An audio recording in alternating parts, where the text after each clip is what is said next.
जब मैं बोलूं तब चलाना। धन्यवाद। आपको इतना लेट बुलाया, लेकिन आजकल संसद चल रहा है तो आप भी समझेंगे।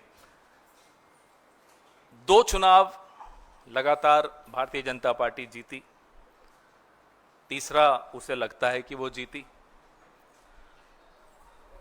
पिछले 10 साल में सबने कुछ ना कुछ सबक सीखा और सब सीखते हैं। हम और आप अपनी निजी जिंदगी में भी सबक सीखते हैं। आप और हम किसी भी धर्म के हों, मजहब के हों, फेथ के हों, विचारधारा के हों, एक बात हम सब पर लागू होती है कि ऊपर वाला 2 तरीके से आजमाता है। सब कुछ दे के आजमाता है और सब कुछ छीन कर भी आजमाता है। 2014 में हमें भारी शिकस्त हुई, 2019 में भी हमें शिकस्त हुई। हमने भी आत्मचिंतन किया, समझा, सीखा। लेकिन जिसको सब कुछ दिया और अब 2024 में उससे छीनना शुरू किया, उस व्यक्ति ने, उस पार्टी ने, उस विचार ने कोई सबक नहीं सीखा। ये आज संसद के भीतर और संसद के बाहर स्पष्ट हो गया। पिछले 10 साल इन्होंने अपना व्यापार, अपना कारोबार कैसे चलाया? व्हाट्सएप में झूठ फैलाकर, राहुल गांधी जी के वीडियोस को काट छाट कर, उसके बारे में अनर्गल टिप्पणियां कर करके उन वीडियोस के बारे में चलाया। कारोबार चला, ऐसा नहीं, 5 साल चला, 10 साल चला। अब वो कारोबार इस देश की जनता ने रोक दिया। ये सबक भारतीय जनता पार्टी नहीं सीख पाई। आज भी राहुल गांधी का भाषण शुरू होते ही 10 मिनट में IT cell Bharatiya Janata party की शुरू हो गई। कैसे उनके भाषण को तोड़ना मरोड़ना है, कैसे स्पिन देना है, कैसे ट्विस्ट करना है, सबक नहीं सीखा। ऊपर वाले ने जब आपको सब कुछ दिया तब भी नहीं सीखा आपने। अब जब ऊपर वाला सब कुछ छीन रहा है आपसे, आप तब भी नहीं सीख रहे। आप अभी भी वही हैं। अच्छा लगा आज देखकर कि प्रधानमंत्री सदन में थे, और अच्छा लगा ये देख के कि प्रधानमंत्री को अपने आप को तकलीफ देते हुए 2 बार उठना पड़ा, और अच्छा लगा ये देख के कि उन्हें राहुल जी को जवाब भी देना पड़ा। कुछ बदलाव तो आ रहा है, अभी बहुत कुछ बदलेगा। हिंदू धर्म के ये ठेकेदार बनते हैं। साथियों, गंगा कहां से शुरू होती है और कहां खत्म होती है, इसके उत्तर में हिंदू धर्म की पूरी परिभाषा छुपी है। क्या गंगा गंगोत्री से शुरू होती है या आसमान से शुरू होती है और समुद्र में जाकर और फिर से आसमान में चली जाती है? यह है हिंदू विचार। उसका कोई शुरुआत नहीं है, कोई अंत नहीं है। उस विचार के ये बौने लोग ठेकेदार बनेंगे। इतने बड़े विचार को ये बौने उस विचार पे कब्जा करके उसको अपनी ही साइज का बना देंगे। इतने बड़े विचार को बौना बनाने की कोशिश करेंगे और हम होने देंगे? हम अब तक तो सोचते थे कि संवैधानिक संस्थाओं को बचाने की लड़ाई हम लोग लड़ने निकले हैं। हम अब तक ये सोचते थे कि हम एक दूसरे के अधिकारों की रक्षा की लड़ाई लड़ने निकले हैं। हम सोचते थे कि हम देश की जो 75 साल से जो लोकतंत्र चल रहा है उसको बचाने की लड़ाई लड़ने निकले हैं। लेकिन पिछले 10 साल में हम समझ गए, माफ कीजिएगा, इस बहुत ही विशाल विचार जिसको हम हिंदू विचार कहते हैं, धर्म से बहुत ऊपर है, उसको भी, उसकी छवि को भी बचाने का काम हम सबको करना होगा। नहीं तो ये बौने अपने कद का सब कुछ बना देंगे। इस माटी की ऊर्जा को ये समझते हैं। जिस माटी ने बाबा फरीद, बाबा गुरुदेव नानक, कबीरदास, तुलसीदास, गौतम बुद्ध, भगवान महावीर, ऐसे ऐसे संत जिस माटी ने पैदा किए हों, उस माटी को आकर ये लोग परिभाषित करेंगे और अपनी बौनी परिभाषाओं में उतारेंगे और हम होने देंगे।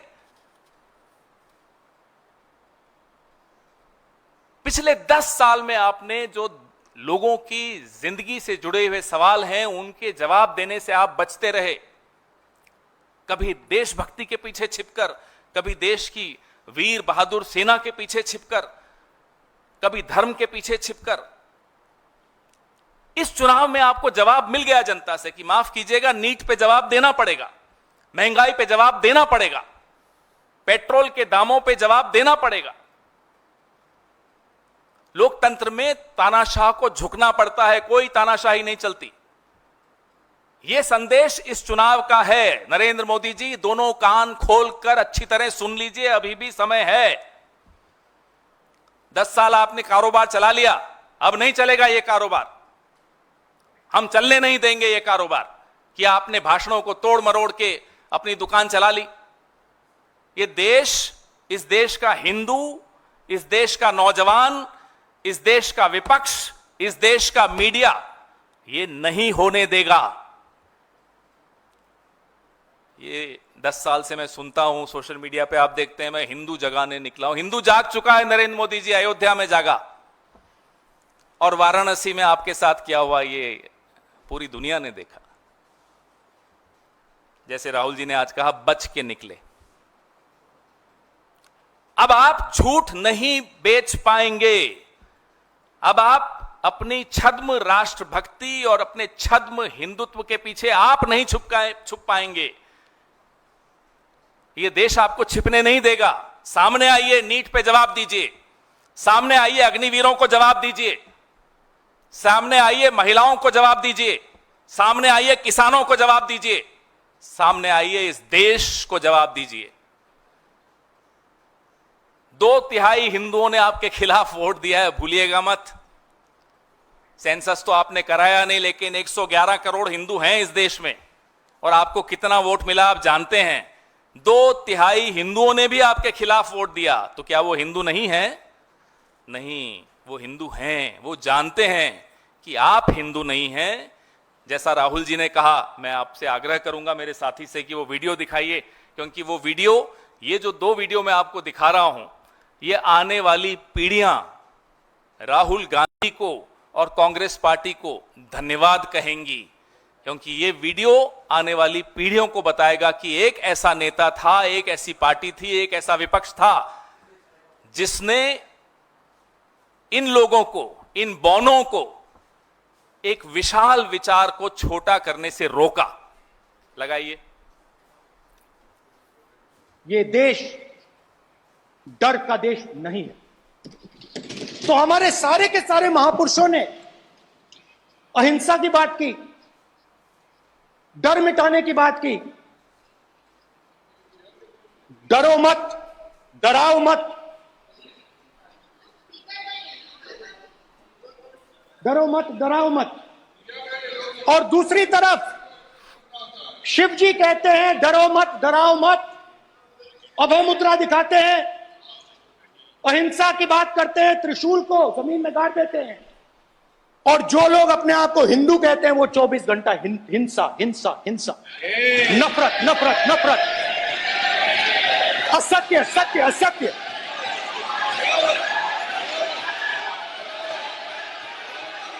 आप हिंदू हो ही नहीं। हिंदू धर्म में साफ लिखा है, सत्य के साथ खड़ा होना चाहिए, सत्य से पीछे नहीं हटना चाहिए, सत्य से नहीं डरना चाहिए। अहिंसा हमारा प्रतीक है। अभय मुद्रा। विषय बहुत गंभीर है। पूरे हिंदू समाज को हिंसक कहना ये गंभीर विषय है। नहीं नहीं नहीं नहीं नहीं नहीं, नरेंद्र मोदी जी पूरा हिंदू समाज नहीं है, बीजेपी पूरा हिंदू समाज नहीं है, आरएसएस पूरा हिंदू समाज नहीं है। ये ठेका नहीं है बीजेपी का। दूसरा वाला भी सुनाइए। हिंदू हिंसा नहीं फैला सकता, हिंदू नफरत नहीं फैला सकता, और बीजेपी 24 घंटा नफरत हिंसा नफरत हिंसा नफरत हिंसा। ये देश हो गया। आपने देखा कि कैसे नरेंद्र मोदी जी ने आज प्रयास किया उठकर कुछ बोलने का, और जब राहुल जी ने कहा कि नरेंद्र मोदी हिंदू समाज नहीं है, भारतीय जनता पार्टी हिंदू समाज नहीं है, राष्ट्रीय स्वयंसेवक संघ हिंदू समाज नहीं है, ये ठेकेदार नहीं है, और हम ठेकेदारी प्रथा तो नहीं चलने देंगे अपने धर्म पे। आपने देखा उसके बाद नरेंद्र मोदी का मुंह बंद हो गया। और अब मैं फिर से दोहराता हूं, प्रधानमंत्री जी आपको यह समझ लेना चाहिए कि खुदा कभी कभी ऐसा जवाल देता है, उरूस तो देता है पर दिलों से निकाल देता है। अब आप लोगों के दिलों से निकल चुके हो, अभी भी समय है, नीट पर जवाब दीजिए, असली मुद्दों पर आइए। जो मुद्दे लोगों को परेशान कर रहे हैं उन मुद्दों से आप बच नहीं सकते। धर्म के पीछे छिपने की आपने कोशिश की, अयोध्या में जवाब मिला, वाराणसी में अभी आधा जवाब मिला है, पूरा मिल जाएगा, चिंता मत कीजिए। लेकिन अब आपको मुद्दों से बचकर हम नहीं भागने देंगे आपके सवाल।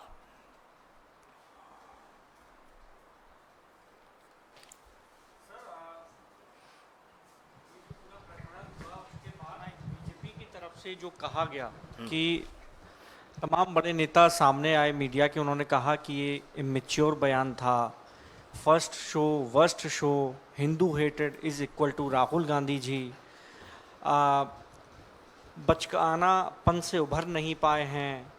कोई महिला सांसद कह रही हैं कि स्टैंड अप कॉमेडी था। जो बीजेपी के बड़े बड़े नेताओं की तरफ से बयान आए, आप उन बयानों को के जवाब में आप क्या कहेंगे उन सभी लोगों से? मुझे बड़ा अच्छा लगा देखकर, एक के बाद एक तमाम कैबिनेट मिनिस्टर खड़े हो होकर प्रधानमंत्री को जवाब दे रहे थे उस सवाल का कि कौन राहुल। आपके कुछ चैनल्स थे, पत्रकार बड़े हंसे थे उस वक्त, मेरे को याद है, इंडिया टुडे, आज तक मैं तो नाम लेता हूं, कि पत्रकार थे, बड़े तेज हंसे, ठठाकर हंसे जब राहुल जी के लिए कहा प्रधानमंत्री ने कौन राहुल। आज उन्हीं के कैबिनेट के मंत्रियों ने प्रधानमंत्री को जवाब दिया ये राहुल। कौन राहुल? वो राहुल जो आपको आईना दिखा रहा है। आईने में क्या दिख रहा है? आईने में एक भद्दी बौनी शक्ल दिख रही है। वो किसकी शक्ल है? वो भारतीय जनता पार्टी की शक्ल है। भद्दा चेहरा, बौना चेहरा। अब कोई आईना देख ले और उसमें उसको ऐसा अक्स दिखाई दे जिसको देख के वो परेशान हो जाए, तो जाहिर सी बात है यही करेगा जो इन तीनों ने किया जाकर प्रेस कॉन्फ्रेंस में। जवाब दीजिए ना, नीट का पेपर क्यों लीक हुआ? क्यों 7 साल में 70 पेपर लीक हुए? जवाब दीजिए ना, क्यों नहीं जवाब दे रहे? क्यों अग्निवीर को पेंशन नहीं मिलती? क्यों अग्निवीर को शहीद का दर्जा नहीं मिलता? जवाब दीजिए ना। इन सवालों के जवाब देश चाहता है। देश ने अगर हमें विपक्ष में बैठाया है तो क्यों बैठाया है बताइए? क्या जाकर मूंगफली बेचने बैठाया है? हमें बैठाया है कि हम मुद्दे उठाएं, हम सवाल पूछें, सवालों के जवाब लें सरकार से, सरकार को जवाबदेह बनाएं। ये हमारा काम है और हम करेंगे। इन्हें आपत्ति है, ये बौखलाए हुए हैं। इन्हें आपत्ति इसी बात की है कि आज इनका चेहरा बेनकाब कर दिया।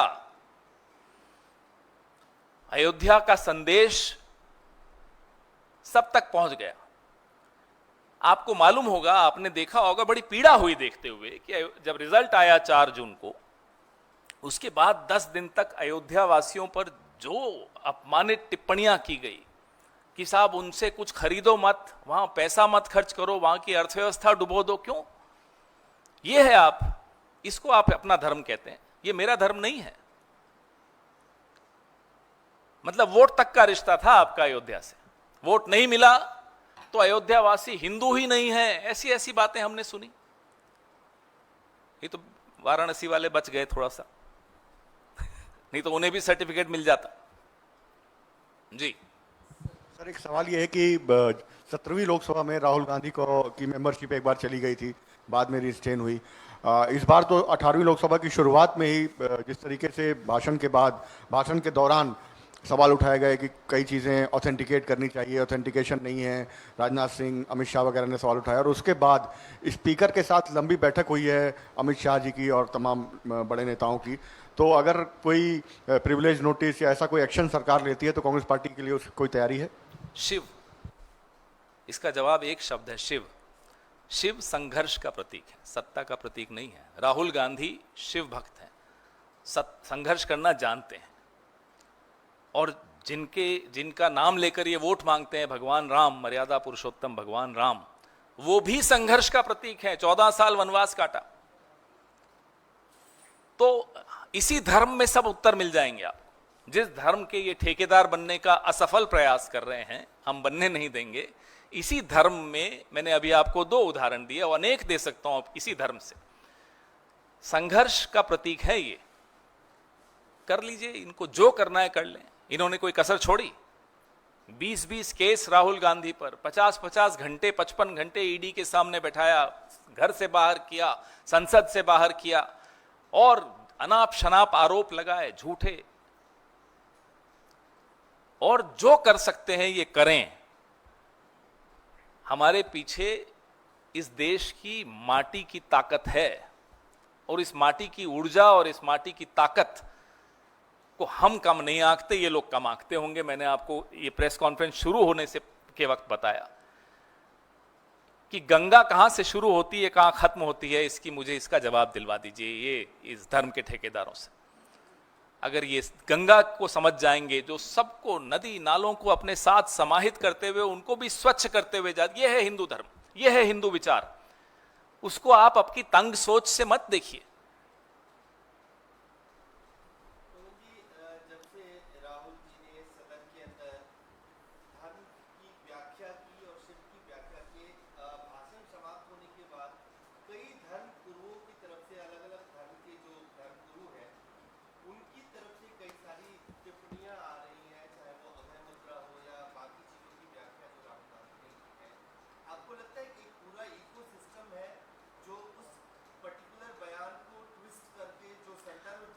देखिए, उस इकोसिस्टम को इस देश ने जवाब दिया 2024 के नतीजों में, बहुत माकूल जवाब दिया। उस इकोसिस्टम को छोड़ दीजिए, उसकी बात मत कीजिए, उससे कुछ नहीं होने वाला। अब इस देश में नौजवानों का एक इकोसिस्टम है। वो नौजवान जवाब मांग रहे हैं। वो नीट पे जवाब मांग रहे हैं, वो एनटीए के पूरे रोल पे जवाब मांग रहे हैं, वो अग्निवीर योजना पे जवाब मांग रहे हैं कि साहब क्या योजना है, क्यों लाए आप। वो किसान का बेटा है तो वो एमएसपी पे जवाब मांग रहा है। वो अगर हमारी बेटी है, उसने 10 साल नारा अच्छी तरह देख लिया बेटी बचाओ बेटी पढ़ाओ का, वो अपनी सुरक्षा पे जवाब मांग रही है। अब जवाब देने होंगे। आप ये इकोसिस्टम और ये टूल किट नहीं चलेंगे। अब ये टूल किट का जमाना खत्म हो गया। अब इनका इकोसिस्टम, अब हम तो कह रहे हैं नरेंद्र मोदी जी को कि करोड़ों रुपए खर्च करते हो, आईटी सेल बंद कर दो ना, अब इसकी कोई उपयोगिता नहीं रही। अब ये चलने वाली नहीं है। लोगों का भरोसा उठ गया। अब किसी को कोई कुछ कहता है, सुबह ज्ञान बांटता है तो कहते हैं व्हाट्सएप पे तो नहीं पढ़ लिया था कहीं। ये आपने हालत बना दिया आपकी आईटी सेल ने। अब आपकी आईटी सेल को बंद कर दीजिए, पैसा बचा लो, काम आएगा आगे, क्योंकि अब विपक्ष में बैठना पड़ेगा बहुत जल्दी। ज्यादा साल नहीं बचे, ज्यादा महीने भी नहीं बचे।